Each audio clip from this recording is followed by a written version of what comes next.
Hello and welcome to day 10. I've got a potent question for you.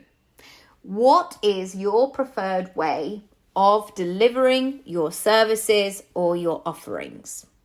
Do you like one-to-one work? Do you like group work? Do you like having lots of different income streams? Do you like to have an open and closed way of running your business? Do you like having things on your site that are available to be purchased as and when the person is ready? Do you like doing focuses? So, for example, over the summer, you always do this type of work, but in the winter, your focus is somewhere else. I want you to spend some time thinking about how you want your business to run. And I did a little exercise the other day when I was thinking about this, and I really paid attention, I guess, to how I wanted my year to run. And certainly this has changed since I've had children, because for so much of my career, I was very much in the place of I would just accept the work as and when it came, because I always sensed like, well, you better take it because you don't know where your next paycheck is coming from, and all of this hustle, keep it going, keep it moving, don't stop, all of it. And actually, I want to be much more focused in terms of the way that I run things. And ideally, and I maybe not be there this year because of COVID and everything that's happened, but I do want to get to a stage maybe next year where I take the majority of August off. And this could be like, I see a few clients because I have a lot of clients on retainer, and I do the checking in and the accountability, which is always part of the package with my clients. But I would love to get to a stage where we can go somewhere for 2 weeks, 3 weeks, or whatever it might be, or see family and go on adventures basically. And I could say to my kids, mummy's working for an hour this morning, or not, that could be a great, or mummy's going to work from half a morning on this particular date, but otherwise I'm free. Basically, for the month of August, not be in this creation mode, not be in this mode where I felt like I was building and doing stuff, but to have that time almost away from my business to regroup, to consider, to see what's happening. And this has been really interesting, again, when I then looked what that would look like. So I know already, because I did the investigation, that my son will go back to school on the 7th of September. And I know that I would then be able to have that chunk. So September could be really chunky. October could be really chunky. November, I can invite work in there. There is half term in the middle. And then ideally what I would want to do, because the schools break up sort of the 19th, 18th of December, I would like to finish the bulk of my work by about the 10th of December. And to then have time where I go, what is going on? What happened? How was this year? Start to do some planning for next year and think about things in that way.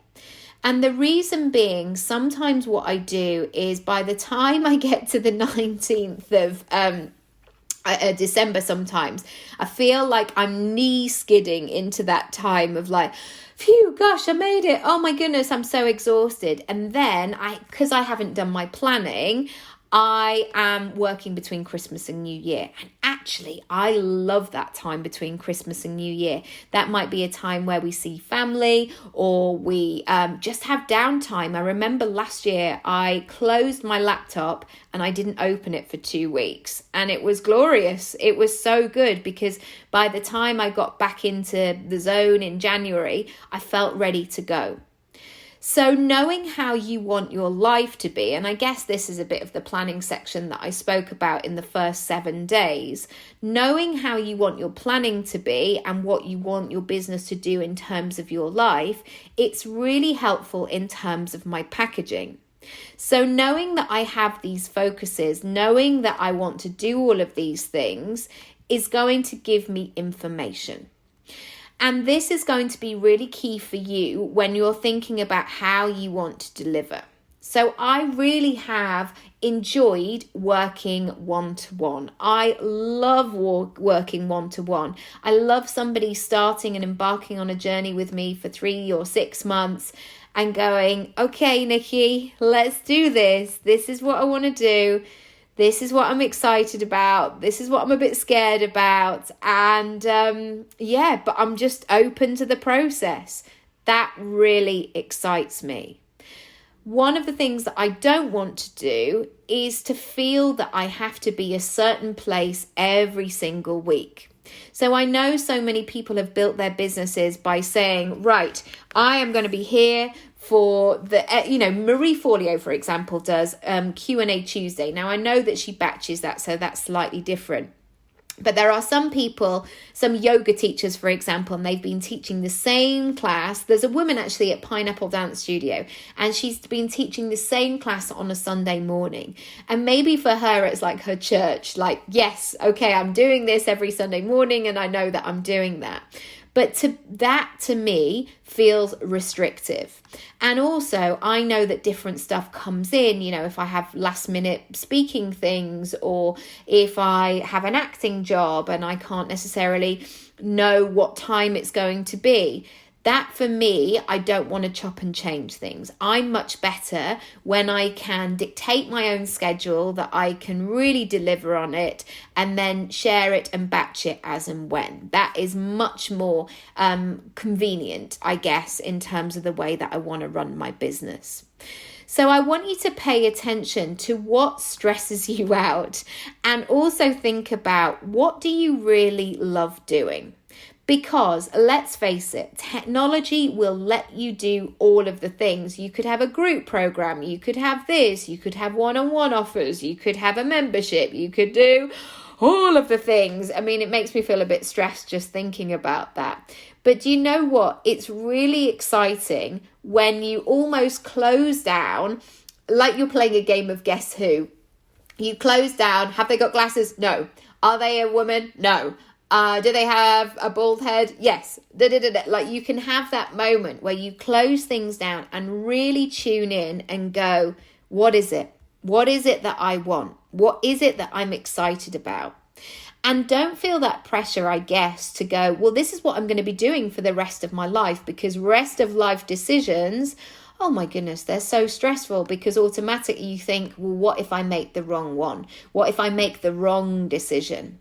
So instead, chunk it down. Think about what's going to work right now. Think about maybe what you want to do for the rest of the year, knowing how you want things to play out in 2021. I've recently signed Luna up for nursery, so she'll be starting in July and she'll have 2 days of childcare. I know my business is going to be able to change given that. I know things are going to be able to work in a different way. So it's really exciting to see how things can go and see how things can operate in that way.